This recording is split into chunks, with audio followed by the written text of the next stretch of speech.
Hello friends, कैसे हैं आप सब। Welcome to my channel one step to success. तो फ्रेंड्स, यहाँ पे आप देख सकते हैं कि हम आपके लिए एक और नई शानदार क्लास लेकर आ चुके हैं और ये आपकी जनरल पेपर है। और इससे पहले भी हमने आपके बहुत सारे क्वेश्चंस कराए हुए हैं जनरल पेपर में और ये PYCQs है। फिर से आपको रिपीट कर दें, हम यहाँ पे पहले आपको PYCQs सॉल्व करा रहे हैं, देन आपके नए क्वेश्चन सॉल्व करेंगे। ठीक है, चलिए स्टार्ट करते हैं आज का सेशन। हमारा पहला क्वेश्चन आप देख सकते हैं, यहाँ पे कथन दिया है, उस पर आपको विचार करने के लिए कह रहा है। तो कोड वाला क्वेश्चन है, देखिए ऑप्शंस क्या दिए हुए हैं। पहली लोकसभा में विपक्ष में सबसे बड़ा राजनीतिक दल स्वतंत्र पार्टी था। लोकसभा में नेता प्रतिपक्ष को सर्वप्रथम 1969 में मान्यता दी गई थी। या लोकसभा में यदि किसी दल के न्यूनतम 75 सदस्य ना हो तो उसके नेता को नेता प्रतिपक्ष के रूप में मान्यता नहीं मिल सकती है। तो कौन कौन से यहाँ पे जो ऑप्शन है बिल्कुल सही दिए हैं वो आपको छांटना है। देखिए, और ये आपके 2018 के प्रीवियस ईयर क्वेश्चन है जनरल पेपर के। ठीक है, आप चेक कर सकते हैं। देखिए इसका आंसर क्या हो जाएगा, ये आप कोड भी देख सकते हैं और क्वेश्चंस देखिए। तो फ्रेंड्स देखिए, यहाँ पे केवल दूसरा ऑप्शन है बिल्कुल सही है। देखते हैं कहाँ पे दिया हुआ है केवल दूसरा ऑप्शन। देखिए ऑप्शन बी में ही दिया हुआ है केवल 2, यही आपका सही आंसर हो जाएगा। ठीक है, अगला क्वेश्चन नंबर 2 की तरफ बढ़ते हैं। देखिए अभी कूट वाला क्वेश्चन है, चलिए अब देखते हैं क्या क्वेश्चन है। मरुस्थल क्षेत्रों में जल ह्रास को रोकने के लिए निम्नलिखित में से कौन सा या कौन से पर्ण रूपांतरित होते हैं। सो ऑप्शन है कठोर एवं मोवी पर्ण, लघु पर्ण, पर्ण की जगह काटे। तो कूट यहाँ पे दिया हुआ है, तो ऑप्शन आप लोग पढ़ लीजिए। मरुस्थल की बात कर रहा है कि मरुस्थलों में जल ह्रास मतलब जल की क्षति को कम करने के लिए कौन से रूपांतरण होते हैं पत्तों में।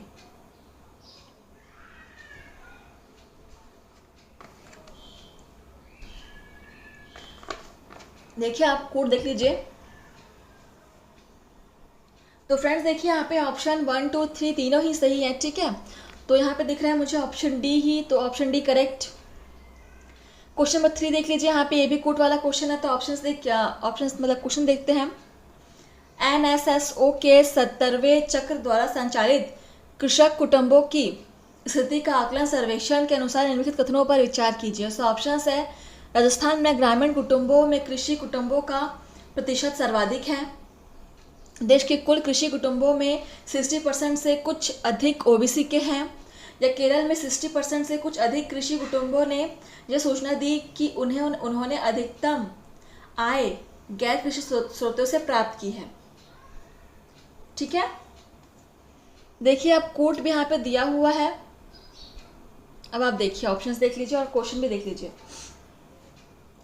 तो फ्रेंड्स देखिए यहाँ पे केवल आपका पहला और तीसरा ही सही है, दूसरा ऑप्शन जो है आपका गलत है। ठीक है, देखते हैं कहाँ पे दिया हुआ है। ऑप्शन सी में दिया हुआ है केवल 1 और 3, तो आपका ही आंसर हो जाएगा। क्वेश्चन नंबर 4 देखिए, यहाँ पे ये भी कोट वाला क्वेश्चन है। तो पहले क्वेश्चन को पढ़ लीजिए। राष्ट्रीय हरित अधिकरण NGT किस प्रकार केंद्रीय प्रदूषण नियंत्रण से भिन्न है। ठीक है, पढ़ लिया आप लोगों ने क्वेश्चन को। तो अब ऑप्शंस देखिए। NGT का गठन एक अधिनियम द्वारा किया गया है, जबकि CPCB का गठन सरकार के कार्यपालक आदेश से किया गया है। दूसरा है NGT का पर्यावरणीय न्याय उपलब्ध कराता है और उच्चतर न्यायालयों में मुकदमों के भार को कम करने में सहायता करता है, जबकि SPCB झरनों और कुओं की सफाई को प्रोत्साहित करता है तथा देश में वायु की गुणवत्ता में सुधार लाने का लक्ष्य रखता है। देखिए आप लोग क्वेश्चन भी देख लीजिए और ऑप्शन भी देख लीजिए, फिर हम आंसर की ओर बढ़ेंगे। ठीक है,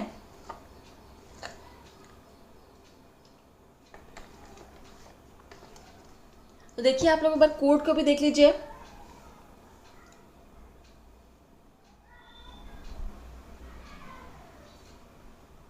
तो देखिए केवल यहाँ पे ऑप्शन 2 ही सही है। ठीक है, पहला यह गलत हो जाएगा। देखिए कहाँ पे दिया हुआ है, ऑप्शन बी में दिया हुआ है, ऑप्शन बी इज करेक्ट। ठीक है, चलिए अगला क्वेश्चन नंबर 5 देखिए। यहाँ पे निम्नलिखित कथनों पर विचार करना है। सो ऑप्शंस है भारत की संसद किसी कानून विशेष को भारत के संविधान की 9वीं अनुसूची में डाल सकती है। दूसरा है 9वीं अनुसूची में डाले गए किसी कानून की वैधता का परीक्षण किसी न्यायालय द्वारा नहीं किया जा सकता एवं उसके ऊपर कोई निर्णय भी नहीं किया जा सकता है। तो देखिए आप लोग पढ़ लीजिए ऑप्शंस को, फिर हम कोड देखेंगे। ठीक है, तो यहाँ पे तो क्लियर है आंसर फ्रेंड्स इसका कि केवल एक ही आंसर सही है, इसमें एक गलत है और एक सही है। ठीक है, देखिए ऑप्शन फर्स्ट ही यहाँ पे सही हो जाएगा। तो राइट आंसर क्या हो जाएगा, ऑप्शन फर्स्ट। और कोट में देखिए यहाँ पे ऑप्शन ए में ही दिया हुआ है। चलिए अगला क्वेश्चन देखिए। कभी कभी समाचारों में आने वाला पद व्यापारी छूट दर, मर्चेंट डिस्काउंट रेट जो है वो निम्नलिखित में से कौन सा सबसे सही स्पष्ट करता है। ठीक है, दो ऑप्शन है इसमें से, चार ऑप्शन है, इनमें से कौन सा इस बात को स्पष्ट करता है कि व्यापारी छूट दर को परिभाषित करता है। तो ऑप्शन देख लीजिए। जब किसी बैंक द्वारा किसी व्यापारी को उस बैंक के डेबिट कार्ड के माध्यम से भुगतान स्वीकार करने के लिए दिया जाने वाला प्रोत्साहन है। यह बैंकों द्वारा अपने ग्राहकों को वस्तुओं और सेवाओं के क्रय हेतु वित्तीय लेन देन के लिए डेबिट कार्ड का प्रयोग करने पर वापस दी जाने वाली राशि है। यह बैंक द्वारा किसी व्यापारी पर अपने ग्राहकों के डेबिट कार्ड से भुगतान लेने पर लगाया जाने वाला शुल्क है। या यह सरकार द्वारा व्यापारियों को अपने ग्राहकों से पॉइंट ऑफ सेल यानी POS मशीनों और डेबिट कार्ड के माध्यम से डिजिटल भुगतान को बढ़ावा देने के लिए दिया जाने वाला प्रोत्साहन है। चलिए देखिए क्वेश्चन नंबर 6 आप लोग पढ़ लीजिए। तो देखिए इसका आंसर भी आप लोग देख लीजिए। पहले आप लोग 3 ऑप्शन देख लीजिए, फिर हम आगे बढ़ेंगे। क्वेश्चन पढ़ लीजिए और ऑप्शन ABC देख लीजिए, फिर आगे बढ़ेंगे हम। ठीक है, देखिए अब आप देखिए बाकी के ऑप्शंस भी देख लीजिए।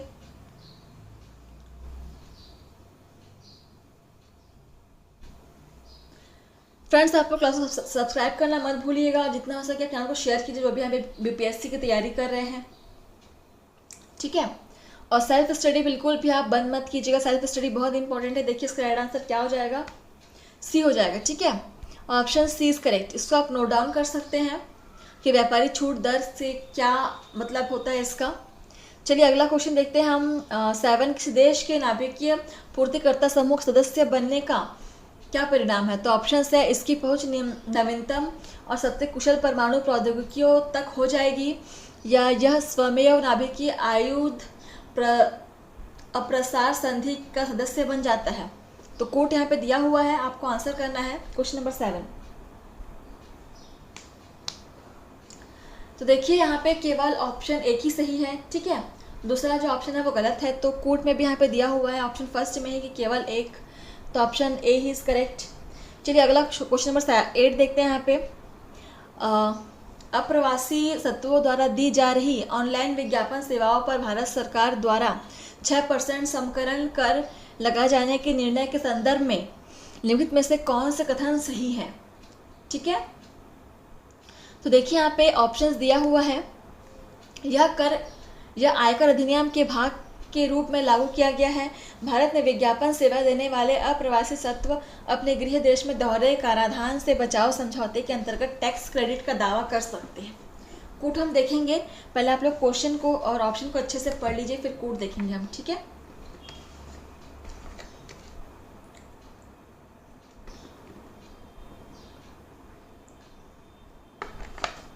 देखिए इसका कोड देखिए।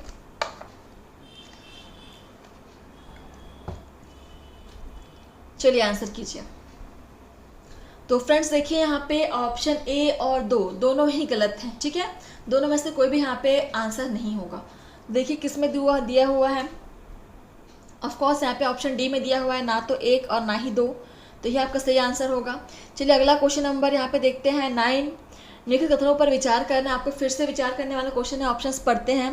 राजकोषीय दायित्व और बजट प्रबंधन समीक्षा समिति के प्रतिवेदन में सिफारिश की गई है कि वर्ष 2023 तक केंद्र एवं राज्य सरकारों को मिलाकर ऋण GDP अनुपात 60% रखा जाए, जिसमें केंद्र सरकार के लिए यह 40% तक तथा राज्य सरकारों के लिए 20% हो। अगला है राज्य सरकारों के GDP के 49% की तुलना में केंद्र सरकार के लिए GDP का 21% घरेलू देयताएं हैं। भारत के संविधान के अनुसार यदि किसी राज्य के पास केंद्र सरकार की बकाया देयताएं हैं तो उसे कोई भी ऋण लेने से पहले केंद्र सरकार से सहमति लेना अनिवार्य है। चलिए आप लोग पढ़ लीजिए ऑप्शन को, फिर हम आंसर की ओर बढ़ेंगे। Question number 9। तो इसके ऑप्शंस आप देख रहे हैं कितने बड़े बड़े ऑप्शंस हैं, तो एग्जाम में भी टाइम लगता है आपको पढ़ने में। अपना स्पीड थोड़ा बढ़ाइए कि आप स्पीडली क्वेश्चन को पढ़ सके और समझ सके। ठीक है, क्योंकि एग्जाम में आपको टाइम एक्स्ट्रा नहीं दिया जाने वाला, टाइम आपको उतना ही दिया जाएगा जो आपको हर एग्जाम में मिलता है। ठीक है, आपको अपना ही स्पीड बढ़ाना होगा। तो देखिए क्वेश्चन नंबर 9 का यहाँ पे सही आंसर क्या हो जाएगा, कूट देखते हैं।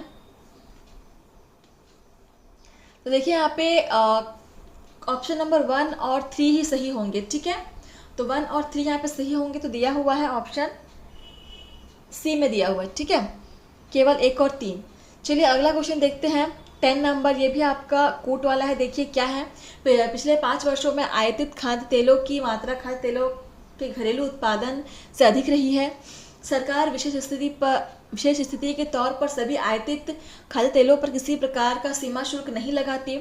तो कूट आप देख सकते हैं, आंसर कीजिए क्वेश्चन नंबर 10।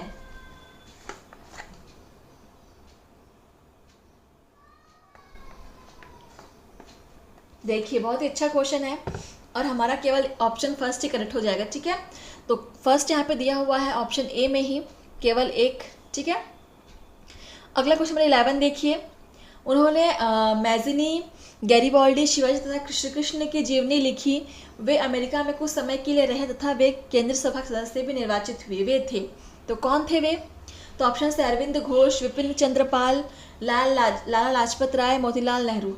तो वे कौन थे जिन्होंने मैजिनी, गैरिबाल्डी, शिवाजी तथा श्री कृष्ण की जीवनी लिखी थी और वे कुछ समय के लिए अमेरिका में भी रहे थे, प्लस उन्होंने केंद्र सभा में भी सदस्य निर्वाचित हुए थे। ये क्वेश्चन इंपॉर्टेंट है, इसको आप नोट कर सकते हैं, ठीक है।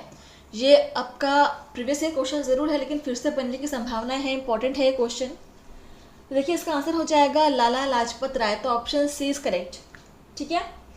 क्वेश्चन नंबर 12 देखिए, यहाँ पे कथनों पर विचार करना, तो आपके कूट वाले क्वेश्चंस बहुत आ रहे हैं, आप देख सक रहे हैं। देखिए ऑप्शन है यहाँ पे, आधार कार्ड का प्रयोग नागरिकता या अधिवास के प्रमाण के रूप में किया जा सकता है। दूसरा है, एक बार जारी करने के पश्चात इसे निर्गत करने के वाला प्राधिकरण आधार संख्या को निष्क्रिय या लुप्त नहीं कर सकता। तो यहाँ पे कोड भी आप देख सकते हैं। तो पहले ऑप्शंस देख लीजिए फिर हम कोड देखेंगे, ज़्यादा टाइम आपको नहीं लगना चाहिए इसमें।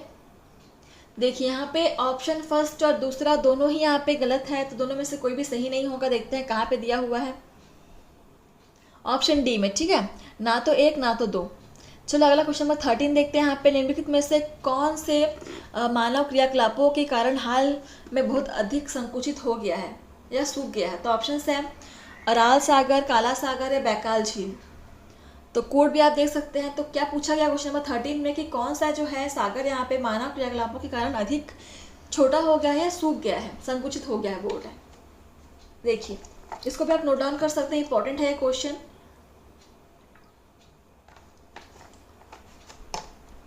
इस प्रकार से अपने नोट्स या प्रिपेयर करते चलिए, ठीक है, जिससे आपको बाद में रिवीजन के लिए आपको अच्छा हो जाएगा।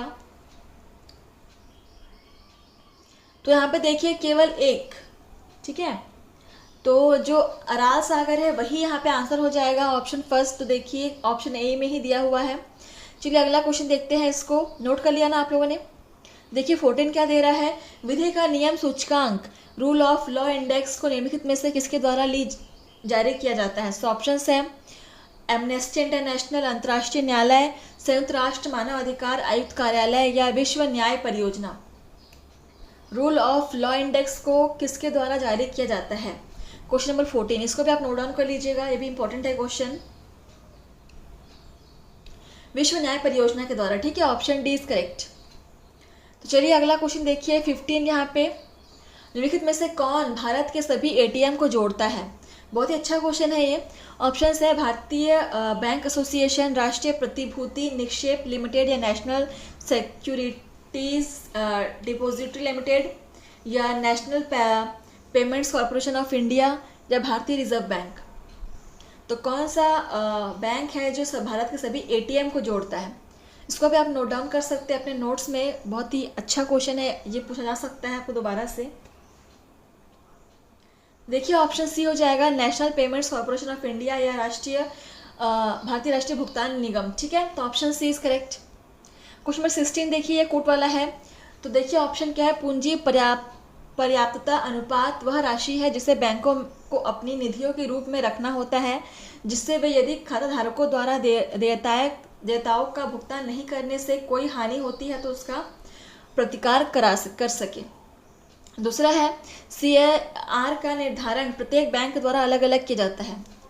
तो देखिए यहाँ पे कोड भी दिया हुआ है। तो आप लोग देखिए, ऑप्शंस को देख लीजिए, फिर आंसर कीजिए कौन सा यहाँ पे सही हो जाएगा। क्वेश्चन नंबर 16, आप लोगों को कैसा लग रहा है ये क्वेश्चन की सीरीज? फिलहाल ये तो प्रीवियस ईयर क्वेश्चन है, तो आप लोग सभी को पता है प्रीवियस ईयर में क्या क्या क्वेश्चन आए थे, हम इसको सॉल्व करा रहे हैं। फिर भी आप लोग कमेंट करके बताइएगा कि आपको सेशन कैसा लगा, ठीक है। तो देखिए यहाँ पे 16 का ये दोनों ही ऑप्शन गलत है, ठीक है। तो ये ना तो एक होगा ना तो दूसरा होगा, तो ये दोनों ही ऑप्शन गलत है। देखिए यहाँ पे कहाँ पे दिया हुआ है, ऑप्शन डी में दिया हुआ है, ना तो एक ना ही दो, ठीक है। 17 देखिए यहाँ पे, ये भी कूट वाला है, तो पढ़िए क्वेश्चन क्या है। पहचान प्लेटफॉर्म या आधार खुला एप्लीकेशन प्रोग्रामिंग इंटरफेस उपलब्ध कराता है, तो इसका क्या अभिप्राय है? तो ऑप्शंस है, इसे किसी भी इलेक्ट्रॉनिक उपकरण के साथ एकीकृत किया जा सकता है, या परितारिका का प्रयोग कर ऑनलाइन प्रमाणीकरण संभव है। चलिए देखिए, अच्छा क्वेश्चन है, इसको आप नोट डाउन कर सकते हैं कि पहचान प्लेटफॉर्म आधार ओपन एप्लीकेशन प्रोग्रामिंग इंटरफेस उपलब्ध कराता है, तो क्या है ये, इससे क्या अभिप्राय है? देखिए एक कूट है, तो देखिए फ्रेंड्स, इसका अभिप्राय ये दोनों से ही है, दोनों ही यहाँ पे बिल्कुल सही हो जाएंगे, ठीक है। तो ऑप्शन फर्स्ट एंड सेकंड दोनों सही हो जाएंगे। देखिए तो ऑप्शन सी में ही दिया हुआ है, ए और दो दोनों। चलिए अगला क्वेश्चन देखते हैं। 18, बिल्कुल हाल में निम्नलिखित में से किन देशों में लाखों लोग या तो भयंकर अकाल एवं कुपोषण से प्रभावित हुई, या उनकी युद्ध या सजातीयता संघर्ष के चलते उत्पन्न भुखमरी के कारण मृत्यु हो गई? तो देखिए ये बिल्कुल हाल ही की बात कर रहा है, मतलब 2018 क्वेश्चन पेपर है, 2018, 17, 16 की बात कर रहा होगा, ठीक है। तो तब की बात है, 16, 17, 18 की बात है ये। तो उसके अनुसार आप देखेंगे तो ऑप्शन है अंगोला और जाम्बिया, मोरक्को और ट्यूनीशिया, वेनेजुएला और कोलंबिया, या यमन और दक्षिण सूडान। तो ईयर आप ध्यान रखेंगे, 2018 क्वेश्चन पेपर है, तो 18 क्वेश्चन पेपर है, तो ये पूछेगा आपसे 15, 16, 17 की बात ही पूछेगा, है ना। देखिए क्या होगा इसका राइट आंसर, यमन और दक्षिण सूडान, ठीक है। Option D is correct. Question number 19 देखिए, यहाँ पे ये भी कोट वाला है। वुड डिस्पैच के बारे में लिखित में से कौन सा कथन सत्य है? वुड डिस्पैच आप सभी ने सुना होगा, बहुत ही इंपॉर्टेंट टॉपिक है। चलिए देखिए ऑप्शंस क्या है। सहायता अनुदान व्यवस्था शुरू की गई, विश्वविद्यालयों की स्थापना की सिफारिश की गई, शिक्षा के सभी स्तरों पर शिक्षण माध्यम के रूप में अंग्रेजी की सिफारिश की गई। चलिए कोड भी आप लोग देख ही लीजिए। देखिए ऑप्शन देखिए यहाँ पे, वुड डिस्पैच के बारे में कौन सा कथन सही है? देखिए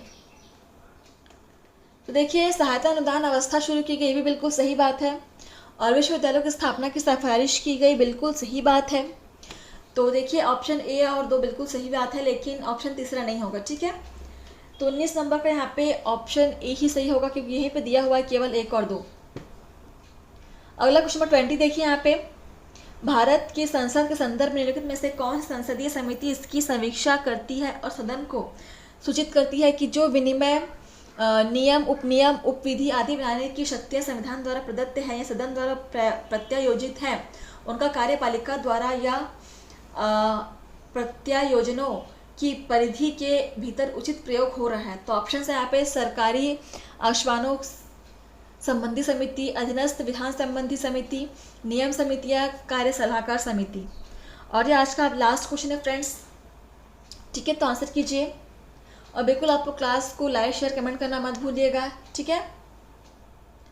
देखिए इसका राइट आंसर क्या हो जाएगा, ऑप्शन बी हो जाएगा, ठीक है। अधीनस्थ विधान संबंधी समिति हो जाएगा। तो फ्रेंड्स आप लोगों को क्लास कैसा लगा हमें कमेंट के माध्यम से बताएंगे, और आपको कुछ समस्या है या फिर किसी और सब्जेक्ट पर भी आपको क्वेश्चन की सीरीज आपको चाहिए तो भी आप हमसे डिस्कस कर सकते हैं फ्रेंड्स, ठीक है। ऐसे ही बने रहिए हमारे साथ, डेली प्रैक्टिस करते रहिए फ्रेंड्स। आप लोग मिलते हैं आपसे नए सेशन में। धन्यवाद फ्रेंड्स, आज के लिए बस इतना ही। आप लोग पढ़ते रहिए ऐसे ही और जुड़े रहिए हमारे साथ। धन्यवाद।